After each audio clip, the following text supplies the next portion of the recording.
Bueno, pues aquí me tienen otra vez, ¿verdad? Sí me habla el doctor el lunes, tuvimos que salir a Ciudad Juárez y de regreso. Nada más reviso mi celular, el correo, esa esa costumbre que tiene uno de revisar el celular y luego, oiga, nos canceló Jenny, ¿qué hacemos? ¿Qué podemos manejar? Etcétera. Nos ayuda con una plática y le hablo y le digo, ¿sabe que ya me tiene harta, desesperada, ya no quiero saber nada de usted, no le voy a ayudar absolutamente con nada, de una vez sépalo, ¿sí? Nomás me dice qué horas va a ser, porque bueno, yo no tenía ninguna otra opción.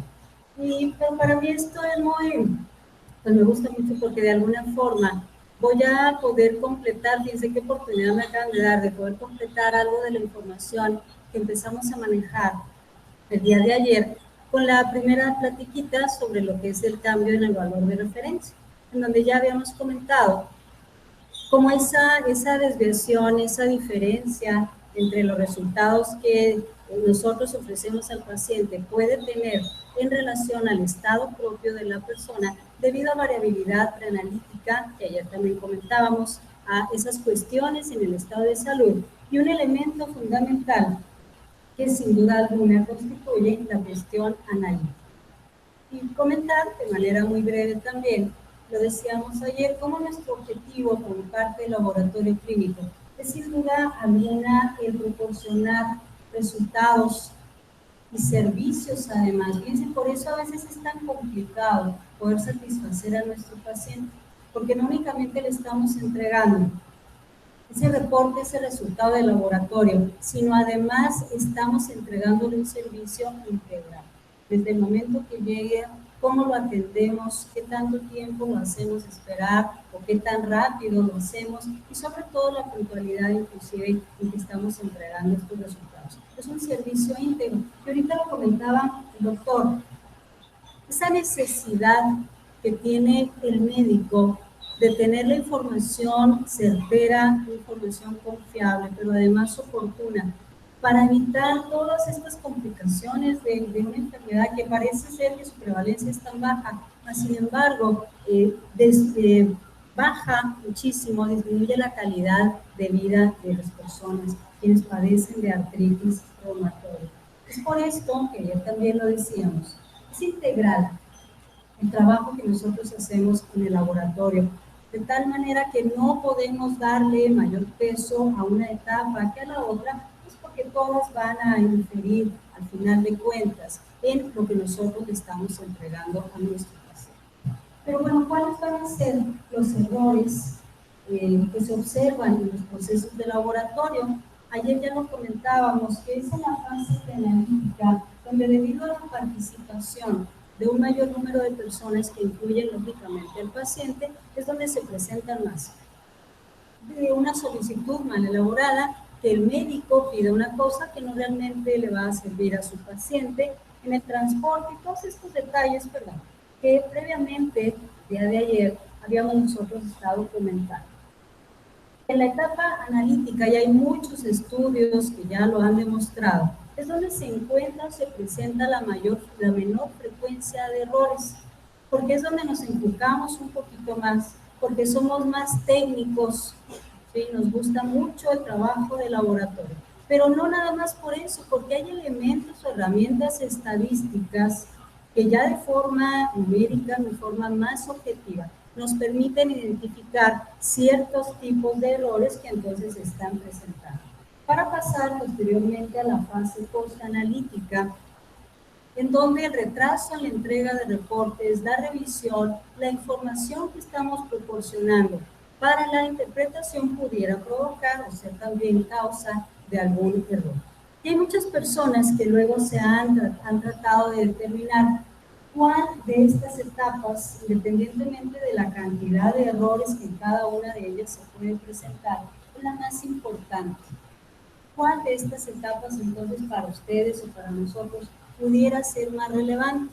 A lo mejor pensamos en la preanalítica, porque es donde se presenta, y repito, hay muchos estudios que así lo han demostrado, una gran cantidad de errores. Pero el tener error, el tener algún detalle en alguna de las etapas, sin duda alguna va a provocar que de cualquier manera esos resultados carezcan de utilidad clínica. Un error en la etapa preanalítica va a influir en la etapa analítica también. Y luego, posteriormente, ese dato, ese problema en la fase analítica, pues se va a reflejar al momento que estemos entregando nosotros nuestros resultados. Cada parte tiene su forma fundamental de trabajarse, tiene sus elementos, sus procesos muy particulares. En consecuencia, cada una de estas etapas también se debe de manejar de una forma muy característica. Hace un par de semanas escuchábamos una plática en donde una persona, bueno, pues voy a aprovechar porque creo que con el doctor Franco ayer nos lo dijo, ¿verdad? Que vamos a hacer garras, él dijo, a nuestros compañeros de profesión. No tuve oportunidad de escuchar su conferencia, ¿sí? Pero bueno, pues vamos a seguirle un poquito en esa sintonía. Un médico decía, ¿sabes qué? Yo no sé cuál es la finalidad de los químicos, de separar en la fase preanalítica, analítica y posanalítica, si todo se puede manejar de una forma similar. Claro está que varios de ahí empezamos a convulsionar y echar espuma por la boca, ¿verdad? Cuando dijo eso, dije, no, por mejor vamos a dejarlo que hable, es médico, lo comprendemos, y entonces sí, no pasa absolutamente nada, pero sí pasa. Fíjense, independientemente que en la etapa preanalítica es donde hay mayor frecuencia, mayor probabilidad de que sucedan estos errores, los más trascendentes son aquellos que suceden en la etapa analítica, sin duda alguna. ¿Por qué debemos nosotros entonces de enfocarnos en tratar todos estos elementos de una manera integral? Porque cuando nosotros ofrecemos calidad, esta es un sinónimo de seguridad para el médico, para el paciente, que con esto nosotros les vamos a estar garantizando que los datos que le vamos a proporcionar no son relevantes para el tratamiento, la terapéutica, el monitoreo, el seguimiento que le va a proporcionar posteriormente a su paciente. Esto es lo que ha llevado a que en muchos lugares, en muchos documentos, en muchas investigaciones, se le llame como un proceso de control de calidad integral, aunque ya sabemos que es aseguramiento, aunque ya sabemos además que hay procesos de apoyo que van a llevar a hacer lo que es un sistema de gestión de la calidad. Pero hay que manejarlo entonces de forma integral, con la selección apropiada de las pruebas o los exámenes de laboratorio, la toma de muestra que debe de llevar o llegar en el momento apropiado para las determinaciones analíticas que finalmente nos permitan elaborar un resultado que pueda ser perfectamente interpretado. Sin olvidar el apoyo tan importante que dentro de la etapa analítica debemos de manejar con aquellos programas de control de calidad externo, que acuérdense, no es tampoco por gusto, por la necesidad nada más, como lo comentábamos ayer en la fase preanalítica, sino es por normatividad, por la norma oficial mexicana 007, que también en el punto 7, en el apartado 7, nos dice que debemos de estar inscritos y además acreditar un programa de control de calidad externo. Pero en este detalle, en este punto también, decíamos, hay errores, y estos errores son mucho más trascendentes que los que pueden ocurrir en cualquiera otra de las etapas, porque fíjense, nada más representa la posibilidad de que el 50% de los pacientes reciban un tratamiento inapropiado. Los errores en la fase analítica. ¿A qué voy con esto? En la fase preanalítica hay muchos más errores, más probabilidad de error. Sin embargo, tiene mucho impacto, son sumamente trascendentes estos errores, repito, por esa posibilidad. Que de 2 pacientes, uno pudiera recibir un mal manejo médico por culpa de los resultados que nosotros estamos emitiendo. De tal manera que hay que tener muchísima precaución al respecto. ¿Cuál es la razón principal por la que se presentan estos errores? Porque muchos de los laboratorios no establecen lo que son los requisitos de calidad. Trabajamos simplemente, establecemos o creemos que tenemos un programa de control de calidad apropiado, pero no lo estamos comparando con nada. O decimos, bueno, es que manejo el control de calidad externo, pero hay algo más que nosotros podemos hacer para asegurar la calidad.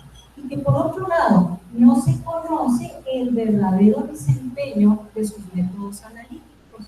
De tal manera que esto lo podemos nosotros solventar o solucionar con el establecimiento de metas analíticas, que es en lo que me voy yo a enfocar.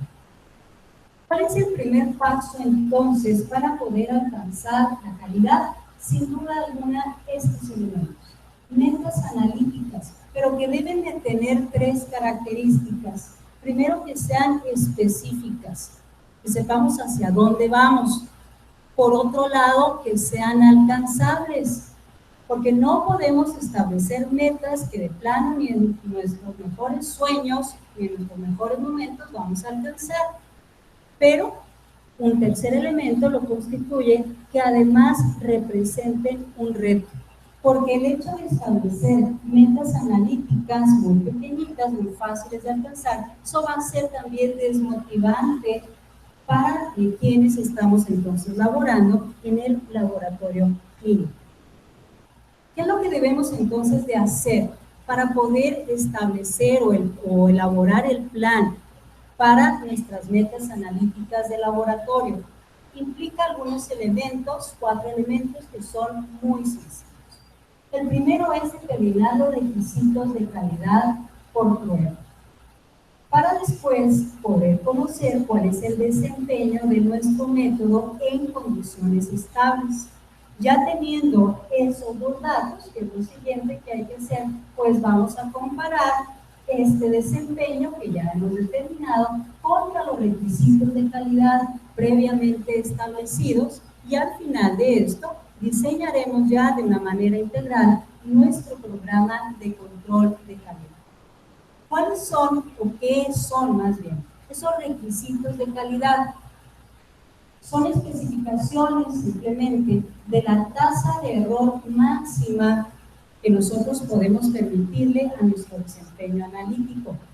Y hay distintos tipos de requisitos de calidad. Hay algunos que son estadísticos, como los propios intervalos de referencia. Otros que son biológicos, que ya comentábamos también el día de ayer con esas tablitas de variabilidad. Hay algunos requisitos regulatorios, como los que establece, por ejemplo, CLIA, las propias especificaciones de los fabricantes e inclusive requisitos de calidad de excelencia, como aquellos que implican lo que es el 6 o Six Sigma, que también vamos a comentar en un momento.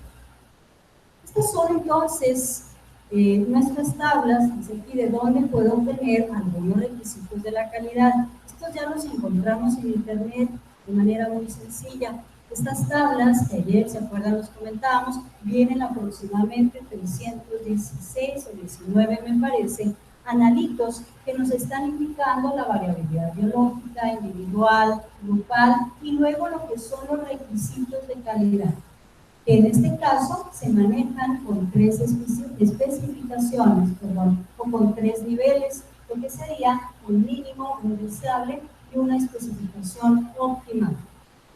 Depende mucho del tipo de analito que nosotros estemos ahí revisando, de nuestro desempeño, para determinar qué especificación es la que nosotros debemos manejar. ¿Cuál es el detalle importante que viene en estas tablas? Que se maneja el coeficiente de variación analítica, lo que es el bias o el sesgo, que ahorita vamos a ver cómo lo obtenemos, y de la combinación de estos datos nos da lo que se llama el error total o el error total máximo permisible, especificado también en porcentaje. Y esta es una forma o es una tabla muy sencilla donde nosotros podemos comparar ese requisito o obtener el requisito de calidad. Otras tablas también de requisitos son, por ejemplo, estas que nos está proporcionando el CLIA, en donde viene indicado el analito viene el límite en porcentaje y el error máximo permisible. Dos ejemplos nada más. Los valores de referencia, que también los podemos consultar, hay tablas muy importantes, la del doctor Westgar, la de Fraser y demás. Hay datos de especificaciones que vienen en los propios insertos de los reactivos que nosotros tenemos en el laboratorio. Entonces, ¿de dónde obtener los requisitos de calidad? Hay muchas fuentes. Es un pretexto simplemente el no establecerlos, porque la información está a la mano, sin duda alguna. De tal manera que cuál es entonces, o cómo podemos nosotros diseñar nuestro procedimiento de control de calidad con algo que ustedes ya realizan. Ese es el punto de partida. Analizar controles mínimos durante 20 días. Teniendo ya estos datos, recuerden que es importante, es fundamental determinar nuestro valor promedio de desviación estándar y coeficiente de variación.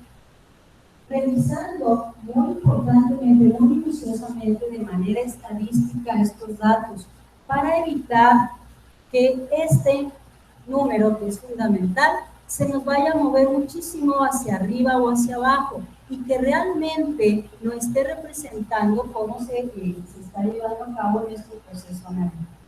¿Qué implica esta situación de determinar la media de desviación estándar? Probablemente aplicar el filtro de Dickson, que recuerden es un elemento estadístico muy sencillo de trabajar, que nos permite identificar valores aberrantes, aquellos valores que por ser muy altos o muy bajos nos pueden mover lo que es nuestra media, ocasionando en ciertos momentos que la desviación estándar esté tan amplia que no nos permite identificar errores o que esté tan pequeñita que prácticamente todas nuestras corridas analíticas nos está rechazando porque estamos violando alguna de las reglas que van a poder ser bien observadas cuando ustedes elaboren y evalúen su gráfica de Levy-Jennings. Y no me digan que esto no lo hacen. Es ya el primer paso, entonces, para poder realizar nuestro sistema de control. ¿Y cómo lo hacen ustedes? Bueno, pues ya saben muy bien cuáles son los materiales de control con los que hay que trabajar. Controles, estándares, principalmente de tercera opinión, en donde dependiendo de nuestras corridas analíticas, conforme nosotros los procesamos, y después de evaluar de manera muy detenida los resultados a través de la gráfica de Levy-Jennings, pues identificamos si esa corrida está o no dentro del control para que nos permita, en caso contrario, pues hacer alguna acción correctiva. Si todo está funcionando perfectamente bien, sabemos que en ese momento tendremos ya la oportunidad de poder procesar entonces las muestras de nuestros pacientes. Pero este punto de la verificación, determinar la precisión, sin duda alguna es fundamental. Y nosotros lo vamos a hacer con elementos, repito, tan sencillo, esto lo voy a pasar muy rápido, que son las gráficas de Levy-Jennings, que nos permiten identificar rápidamente si se ha producido un cambio en nuestro proceso analítico, ya sea por un error sistemático o por algún error de tipo aleatorio. El error aleatorio que se presenta en cualquier momento, que es inesperado, puede ir hacia arriba o hacia abajo en el valor de los controles, o el error sistemático que pudiera manifestarse también en forma de un desplazamiento o de una tendencia. Entonces, al momento de que ustedes elaboran e interpretan sus gráficas de Levy-Jennings, esto es lo que pudieran encontrar. Y entonces no estoy ahorita sino comentándoles algo que ustedes ya trabajan. Pero cuando lo hacemos de una manera un poquito más minuciosa, claro está que podemos identificar tendencias, que se vayan valores hacia arriba o hacia abajo, que de repente todos nuestros datos estén por encima o por debajo de la media, cuando van esos valores ya, repito, con una concentración superior, todos hacia arriba, todos hacia abajo, muy fácilmente entonces lo que hay que hacer. Con un elemento que sin duda alguna no ha pasado, seguramente no va a pasar de moda, que son las reglas de Westgard, en donde es sumamente sencillo que nosotros, aplicando este pequeño algoritmo, esta esquemita, identifiquemos cuáles son algunas causas, o más bien alguna forma de identificar errores de precisión, generalmente mecánicos, por detalles en el equipo, en el pipeteo, en el lavado de los materiales, de las ondas para la obtención de las muestras y demás, por la violación de alguna de estas reglas que también ustedes manejan perfectamente bien. Pero inclusive este mismo gráfico nos permite identificar errores de veracidad que por lo general están relacionados con los elementos químicos que trabajamos en el laboratorio, los reactivos, los controles, los estándares, las temperaturas. Y esto que ustedes ya lo saben y que ya lo manejan perfectamente bien. Identificar violación de las reglas del Westgard, que repito, al mismo tiempo nos ayudarán a determinar si es un error aleatorio, un error sistemático el que se está presentando.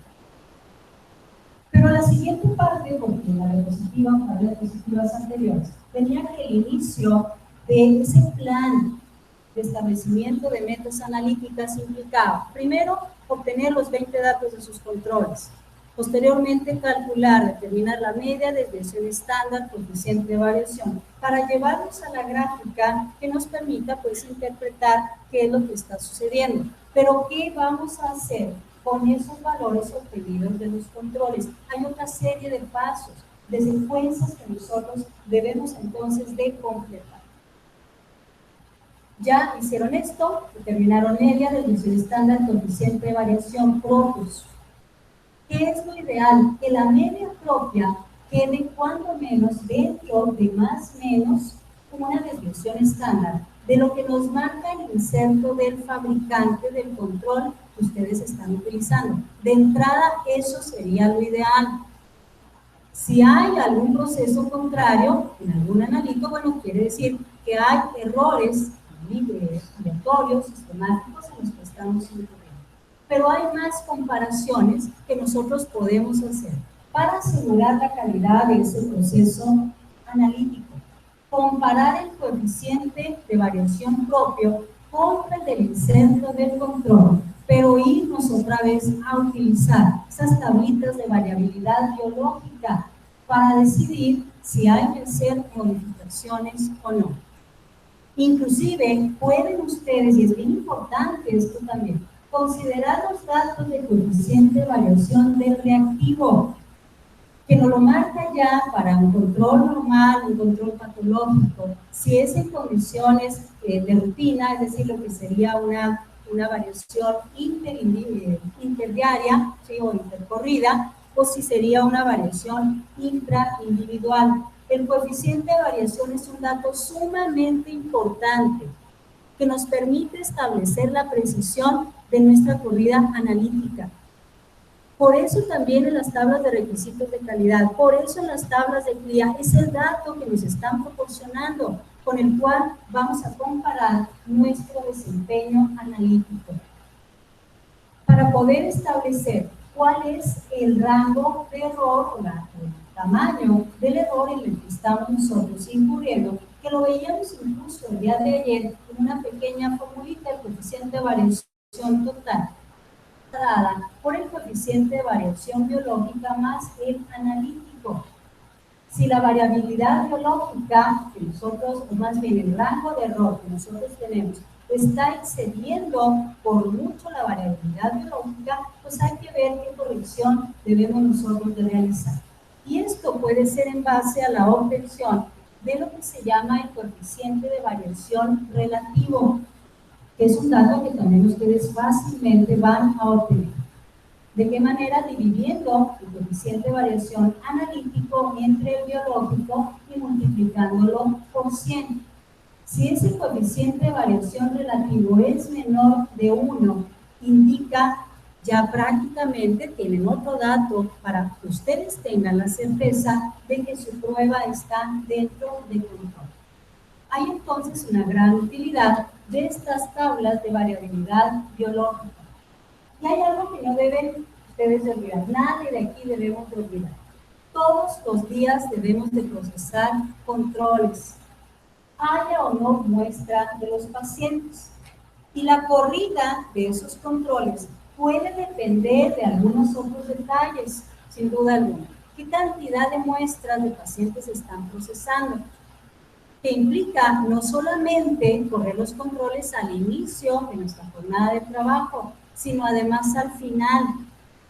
Inclusive, si la cantidad de muestras de pacientes que tienen ustedes es mucha, pueden correr controles a la mitad de la corrida. Esto sin duda alguna se muestra como obligatorio cuando precisamente por la cantidad de muestras que estamos procesando nos vemos en la necesidad de, digamos, rellenar nuestro vial de reactivo o de abrir otro vialecito de reactivo, inclusive que sea del mismo lote. Es un vial diferente, nos obliga entonces a correr de nuevo nuestros controles. La calibración es obligatoria sobre todo cuando hay cambio de reactivo, sea o no del mismo lote.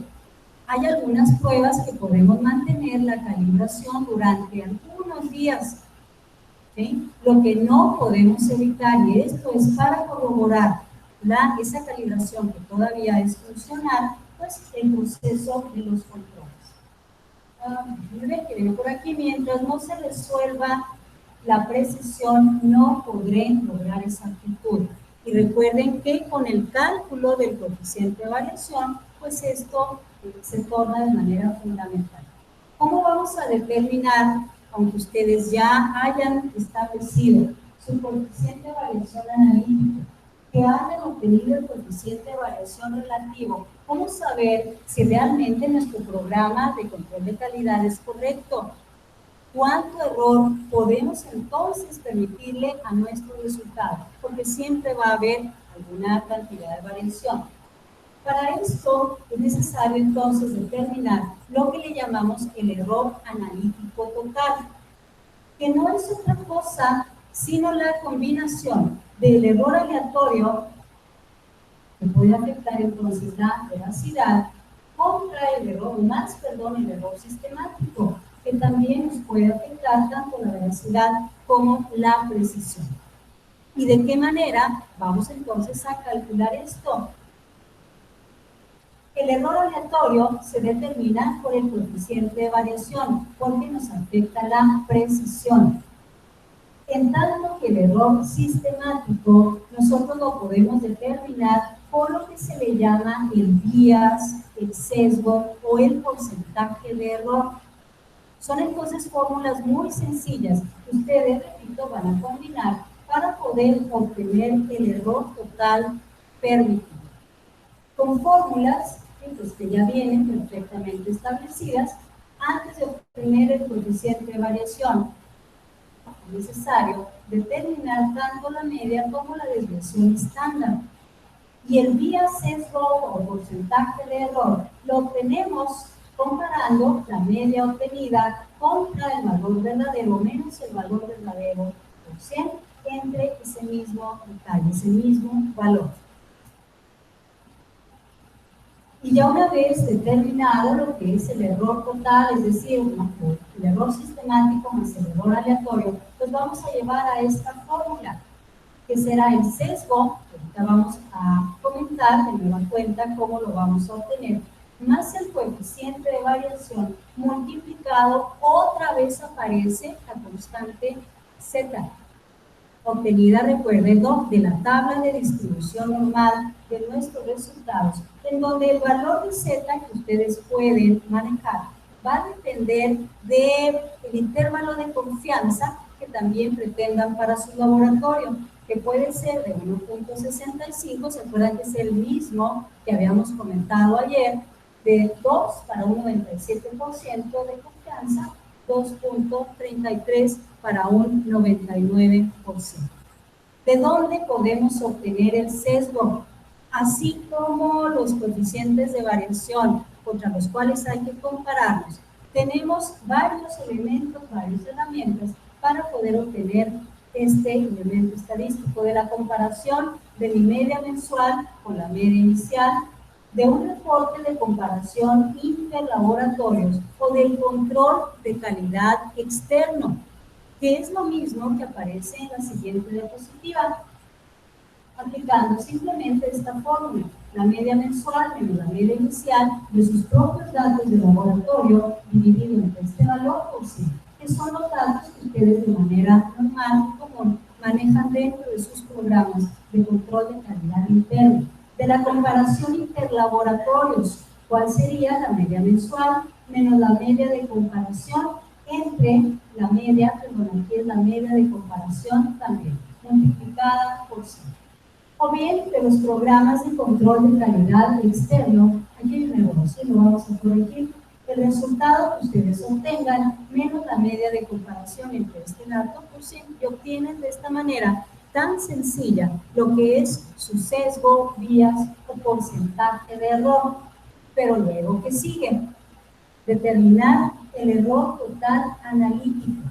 Y esto lo vamos a hacer con esas mismas tablitas azules, en donde viene el coeficiente de variación, el sesgo, y posteriormente en una tercera columna para cada categoría de especificación mínima, deseable u óptima.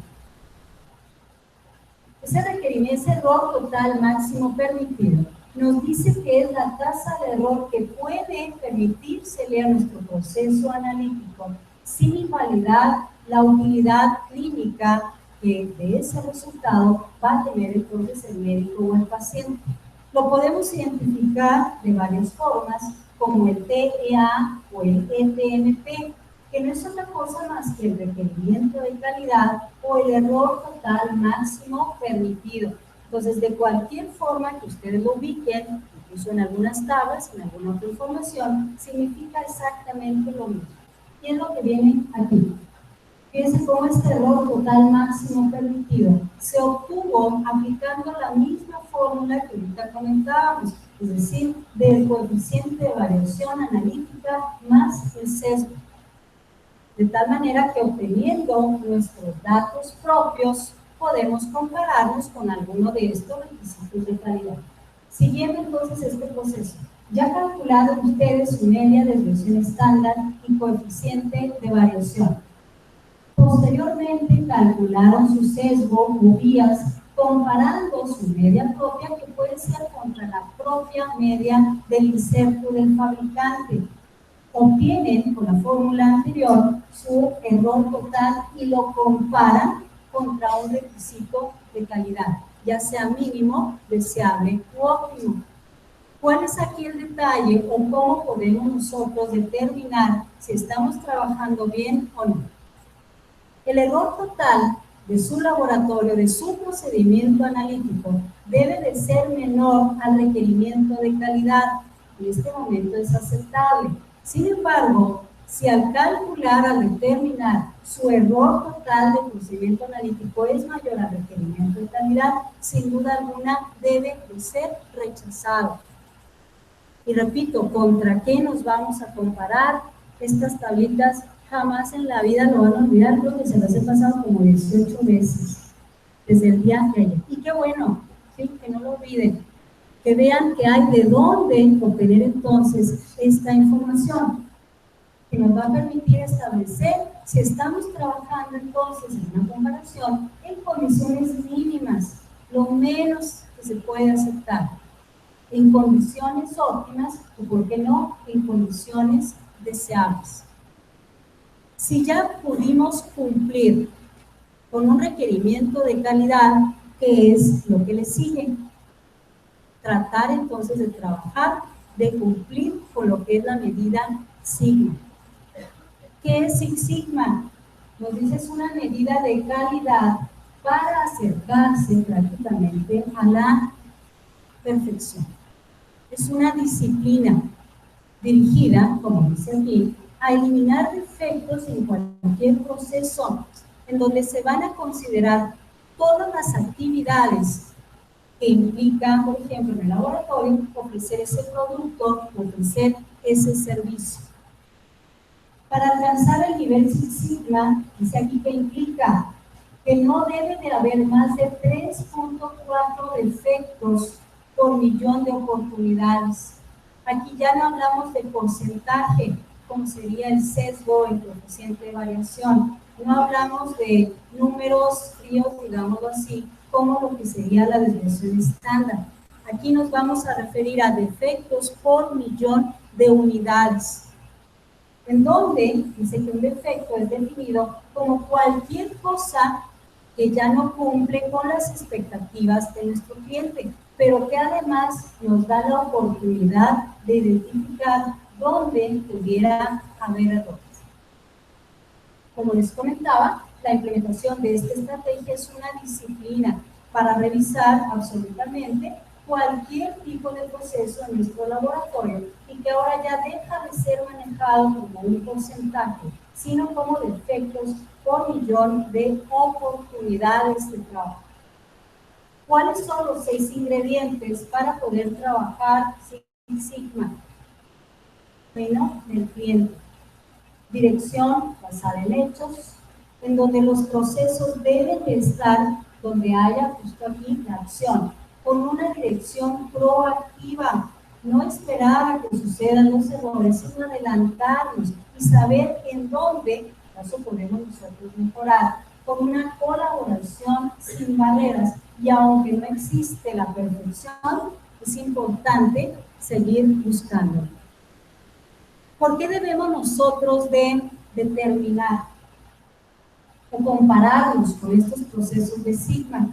Porque es muy fácil irnos ahí, ahora sí como decía ayer el doctor con la pinta, y enmascarar un poquito el proceso, la calidad del proceso que estoy haciendo.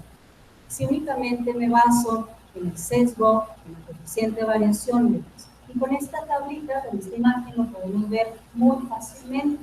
¿Se acuerdan que ahorita decíamos que el porcentaje de error o de exactitud, ¿sí? lo obtenemos de algunas medidas mensuales, comparación interlaboratorios? ¿Qué implica tener una medida sigma de 6? Que no existen más que 3.4, no se hayan presentado más que 3.4 defectos por millón de oportunidades, pero esto nos da un porcentaje de exactitud prácticamente de 100. Si nuestro porcentaje va disminuyendo, por ejemplo, 99.4, que nosotros podemos pensar que es fabuloso, implica tener un valor sigma de 4. Pero ¿qué sucede? Vean la cantidad de errores las que estamos incluyendo en el laboratorio. 6.210. No pensar ni siquiera en una medida sigma de 2. Vamos un poquito más arriba, es el 3.5, 97.7% de exactitud. Pero ¿qué implica este dato? Que nos tiene muy contentitos. Oye, ¿qué valor de exactitud traigo? Fabuloso, casi el 100%. Sin embargo, en esta disciplina nos indica que nos equivocamos en 22.700 oportunidades de trabajo. ¿Cuándo fue? ¿En dónde fue? Al tomar la muestra, al transportarla, al centrifugarla, al correr mi control, al momento de reportar, al momento de validar. Hay muchos detalles. ¿Okay? Entonces, a veces estos datos estadísticos pueden hacernos caer en ciertos errores, o más bien no notar los errores en los que estamos incurriendo. ¿Cómo le vamos a hacer para determinar nuestra medida sigma? Es una fórmula también muy sencilla. Y aquí voy otra vez a repasar lo que previamente hemos hecho. Determinar datos propios, calcular el sesgo, obtener el error total, y lo siguiente sería entonces obtener la medida sigma. ¿De qué manera? Una fórmula sumamente sencilla. El error total máximo permitido del nivel en el cual ustedes se encuentren trabajando, a ese dato le van a restar su propio sesgo y lo van a dividir entre su propio también coeficiente de variación, que es una tarea más, aparte de la que yo espero que hayan tomado ayer con la fórmula del cambio, de valor de referencia o valor de referencia del cambio, que entonces deben de aplicar para determinar cuál es su oportunidad de mejorar al momento de obtener ya su medida sigma. ¿Qué implican entonces todas estas cuestiones? Lo primero que hay que establecer metas analíticas, que pueden ser estadísticas, biológicas, de relevancia médica y demás, para seleccionar dentro de su procedimiento analítico los métodos, los materiales, los controles que les permitan a ustedes establecer o verificar su precisión y su validación también de pruebas o su veracidad. Validar sus métodos al momento de determinar coeficiente de variación y su sesgo vías, pero todo esto implica además una parte muy importante de procesos de gestión de calidad, de procesos administrativos, en los cuales debemos de llevar a cabo una planeación estratégica, el desarrollo también de manuales, de documentación, establecer cuáles son las herramientas de control de calidad que ustedes deben de manejar para verificar finalmente que están alcanzando sus metas. ¿Cuáles serían, desde mi punto particular de vista, las conclusiones? Primero, que es imposible controlar lo que no se conoce, que ya no podemos trabajar de forma diaria únicamente con nuestras gráficas de David Jennings, que hay que manejar elementos estadísticos importantes y que son sumamente sencillos. Muchos de ellos ya los hacen. Aquí el detalle es la interpretación. Y que después de las gráficas de David Jennings, pues está ese coeficiente de variación o los coeficientes contra los cuales podemos comparar. Acuérdense, esto es para determinar a tiempo la imprecisión analítica en que podemos estar incurriendo.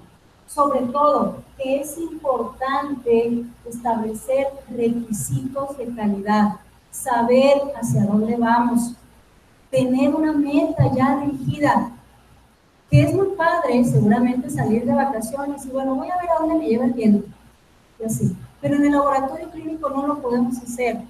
Hay que establecer requisitos de calidad contra los cuales vamos a compararnos y también establecer en qué o con qué frecuencia voy yo a procesar mis controles para poder tener certeza de lo que estoy haciendo en el laboratorio. Con esto parece que se concluye y bueno, simplemente hay para preguntar. Bueno, no sé si hay alguna pregunta, algún comentario.